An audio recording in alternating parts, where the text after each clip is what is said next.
कहानी अपना रास्ता लो बाबा। काशीनाथ सिंह।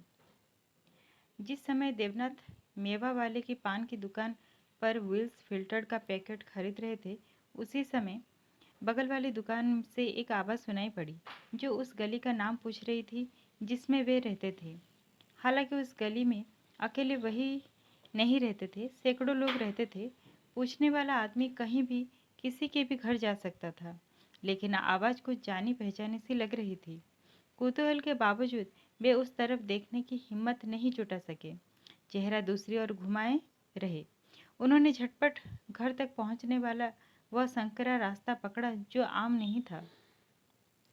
जाड़े में सूरज ढलते ढलते ही शाम घिरने लगती है और ठंड बढ़नी शुरू हो जाती है। घर में घूमने के पहले ही उन्होंने देख लिया कि अंदर वाले कमरे में उनके दोनों बच्चे हंगामा मचाए हुए हैं और पत्नी आशा इस धमाचौकड़ी पर सौ जान से निछावर हुई जा रही है। वे थोड़ी हड़बड़ी में थे। उन्होंने बच्चों को डांटा और ऊपर भगाया। आशा से बताया कि सिर दर्द से भटा जा रहा है और आराम करने जा रहा हूँ। कोई आए तो बोल देना बीमार है।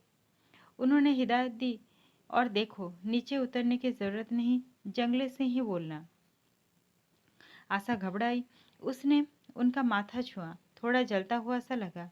उसे परेशानी इस बात से हुई कि अभी अभी सिगरेट के लिए बाहर निकलने से पहले एकदम ठीक ठाक थे। उसने माथे पर तेल दाबने का आग्रह किया, लेकिन देवनाथ उखड़ गए। जितना कहते हैं उतना ही सुना करो। वह मन मारे सीढ़ियों की तरफ बढ़ी। उन्होंने दरवाजा उड़काया, रजाई खींची और मुंह ढककर लेट गए। सेमल की रुई वाली तकिया के बीचों बीच सिर दबाया ताकि अगल बगल के हिस्से उठ जाए और उनसे दोनों कान ढक जाए। फिर अचानक रजाई फेंक कर वे सीढ़ियों पर दौड़े। ये मत कहना कि बीमार है, कहना कि बाहर गए हैं, आउट ऑफ स्टेशन। अपनी ओर से पूरा एहतियात बरत कर वे नीचे आए और पहले की तरह लेट गए। उनका ध्यान बार बार खतरे पर केंद्रित हो रहा था और वे बार बार दिमाग को उधर से भगा रहे थे और किसी ऐसी बात पर स्थिर करना चाहते थे जो रोचक भी हो और लाभदायक भी। इससे नींद आने में सहूलियत होगी, उन्होंने सोचा, और कोशिश करके वह बिंदु पकड़ लिया। मानस नगर में वे जो बंगला बनवाएंगे उसमें चार दीवारी के चारों कोनों पर अशोक के पेड़ होंगे। सामने खूबसूरत सा लॉन होगा और अतिथि कक्ष इतना सुसज्जित और भव्य होगा कि कमिश्नर साहब सर्किट हाउस में ठहरने के बजाय यहीं रुकना पसंद करेंगे। उस समय तक वे भी ए क्लास में पहुंच गए रहेंगे और उन्हें आने में आपत्ति न होगी। अतिथि कक्ष का नक्शा कैसा हो, यह सोचते हुए उन्होंने मसूरी और नैनीताल के कुछ कॉटेज को याद करना शुरू किया। इसी बीच बाहर कुछ हलचल की आहट मिली और आशा ने दरवाजा खोल दिया। सुनो, इस चौक में आसपास देव नाम का कोई किराएदार तो नहीं है ना? उन्होंने पत्नी की ओर ताकते हुए अपना माथा ठोका। वे कब से मकान मालकिन से कह रही हूँ, लेकिन कोई बूढ़ा देहाती जिद कर रहा है कि नहीं, यही है। आशा ने सफाई दी। देवनाथ उठकर बैठ गए, रजाई एक किनारे की और पांव चप्पल में घुसेड़ा। उन्हें पत्नी की बुद्धि पर तरस आया और सोचा, समझदार के लिए इशारा ही काफी होता है। लेकिन वे गुस्से में बगैर उससे बोले ड्राइंग रूम पार करते हुए बाहर आ गए। अरे बेचू बाबा! वे आंखें मलते हुए दरवाजे पर खड़े थे। कहाँ से चले आ रहे हो? कोई परेशानी तो नहीं हुई? बेचू बाबा के सिर पर गगरा था। उन्होंने हाँफते हुए उसे उतारा, हाथ में उठाए ड्राइंग रूम में दाखिल हुए और लाठी एक कोने में खड़ी की। फिर भेड़ के ऊन वाला कंबल सोफे की बाह पर रखा, पगड़ी खोली और चेहरे को छिपाए। दाढ़ी मूछों के झाड़ को उसके एक किनारे से रगड़ा और कमरे के चारों तरफ ऊपर नीचे नजर डाली। अंत में शीशा मढ़े मेज की दूसरी तरफ कालीन बिछे तख्त पर देवनाथ की ओर देखते हुए आंखें मिचमिचाकर मुस्कुराए। कुछ देर चुपचाप मुस्कुराते रहने के बाद उठकर उनके पास पहुंचे और दोनों हथेलियों से सिर जबड़े, कंधे, बाहें, घुटने टटोलकर, दबाकर, छूकर देखा। फिर अपनी आंखें उनके चेहरे के पास ले गए और फफक बड़े, बचवा देऊ, तू ही है ना? सपना हो गया तू। अरे अपना गांव घर है, बाप दादा की निशानी है, कोई दूर भी नहीं गया है। कभी कभी तो आया कर, काम वही देगा, घूम फिर कर वही आएगा, बताए देते हैं।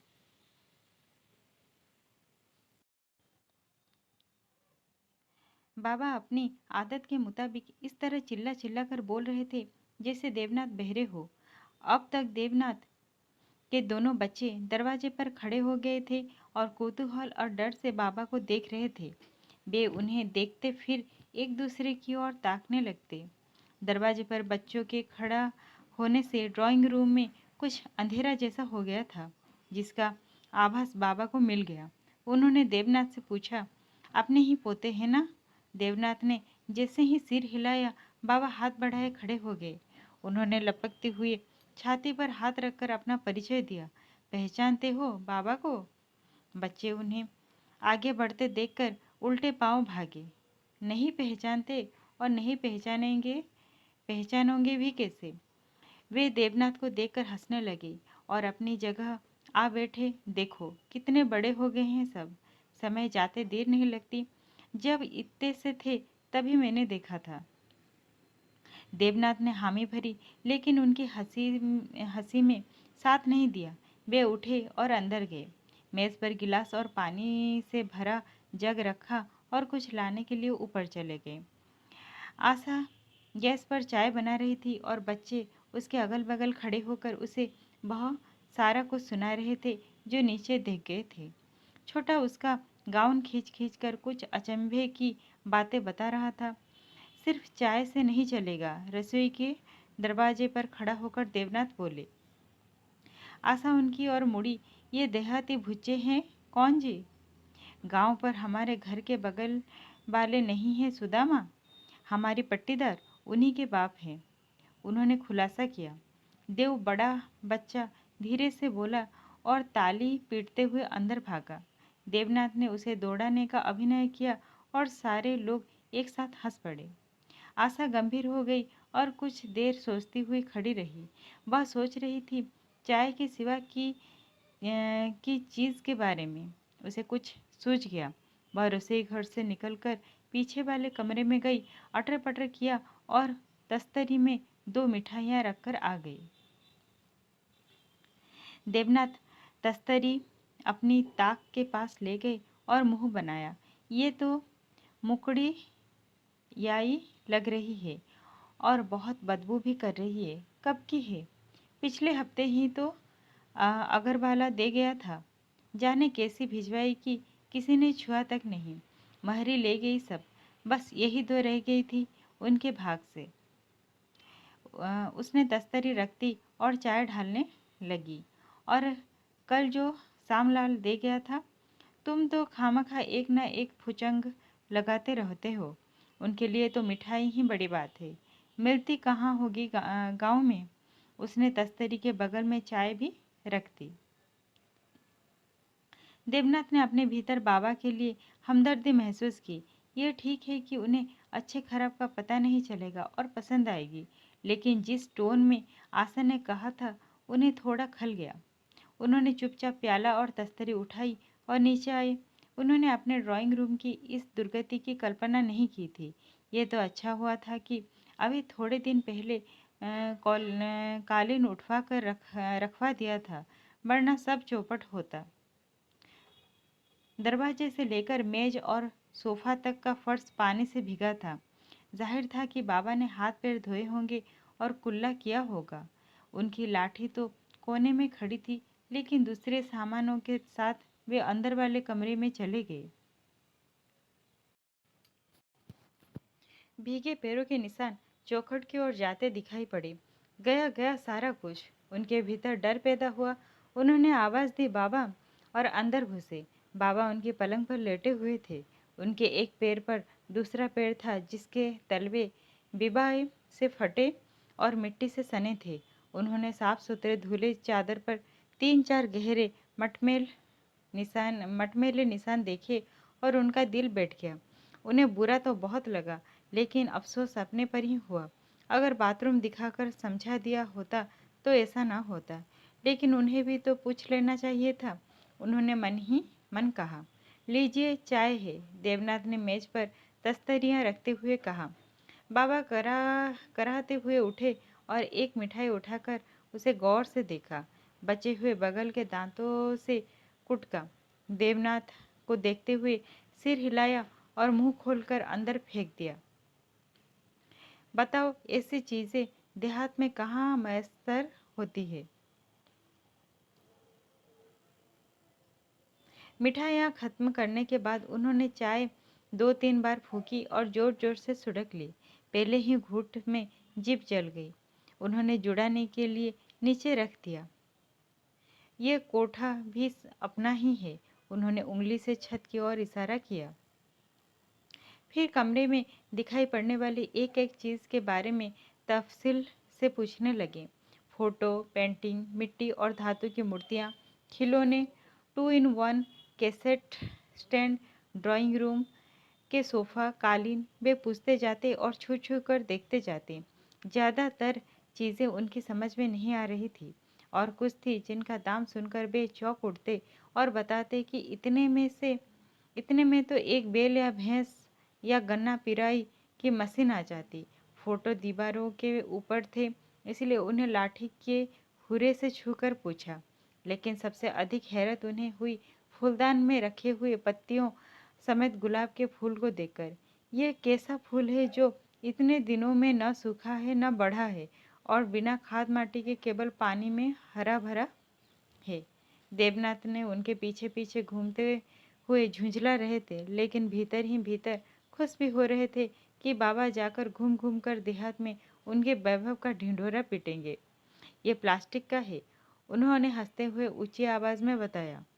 हूँ, तभी तो। बाबा फूलदान समेत गुलाब नाक तक ले गए, उसके पत्तियों और पंखड़ियों को चुटकियों में मसला और फिर उसकी जगह रख दिया।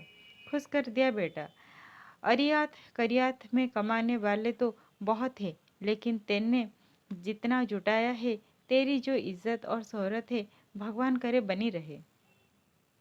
देवनाथ उनके पीछे खड़े होकर नम्र भाव से हथेलियां मीचते रहे। अच्छा, ये बता कि सब ससुराल से मिला था या खरीदा है। उन्होंने फिर पलंग पर बैठते हुए जिज्ञासा की। इसके सिवा 2-4 और बातें जिनमें उनकी तनख्वाह और ऊपरी आमदनी भी थी, पूछकर संतुष्ट होकर और अभिमान से छाती तान करके चाय गटक ली। फिर जालीदार खिड़की के पास खड़े हुए, अंगूठे से दाई नाई नाक दबाई और सांस खींचकर जोर से छींका। बहुत खूब देव। बस एक गैया ही बाकी है, वह भी हो जाए तो लड़कों बच्चों के लिए गोरस की चिंता ही खत्म। बच्चों का ख्याल आते ही वे फिर बैठ गए। देवनाथ, जब मैं तेरे पास चलने को हुआ तभी विचार आया कि उसे तो कच्चा रस बड़ा अच्छा लगता था और सिवान में बड़े चाव और उल्लास से हो रहा खाता घूमता था। अब उसे कहाँ मिलता होगा। लड़के हैं, बाले हैं, पोता है, ये सब तरस जाते होंगे। शहर में सब कुछ है, लेकिन ये सब तो नहीं है ना। सुदामा बड़बड़ाते रहे, लेकिन मैंने कहा, नहीं, जब हम बेटे के यहाँ जा रहे हैं तो ऐसे नहीं जाएंगे। खरपत से तोखवा, नींब वाले खेत से मटर उखड़वाया हो रहा भुनवाया और कोल्हू आड़ से गगरे भर रस मंगवाया। ये देखो। उन्होंने गगरे में ऊपर झांकता आम का पल्लव बाहर निकाला और फर्श पर बूंदे टपकाते पत्तों समेत अंदर डाल दिया। और ये देखो। उन्होंने गमछे में बांधी झोली खोलनी ही शुरू की कि देवनाथ के प्राण सूखने लगे। उन्हें लगा कि अब वे मुट्ठी भर उठाकर ऊपर से नीचे गिराएंगे और सारा बिस्तर गंदगी से भर जाएगा, लेकिन बाबा ने दिखाकर बांध दिया। तो दे आओ। कहाँ मैसर होता होगा सबको। उन्होंने अपनी बात खत्म की। आगे की कहानी हम नेक्स्ट वीडियो में देखेंगे। अगर वीडियो अच्छा लगे तो लाइक शेयर और सब्सक्राइब कीजिएगा। तब तक के लिए धन्यवाद।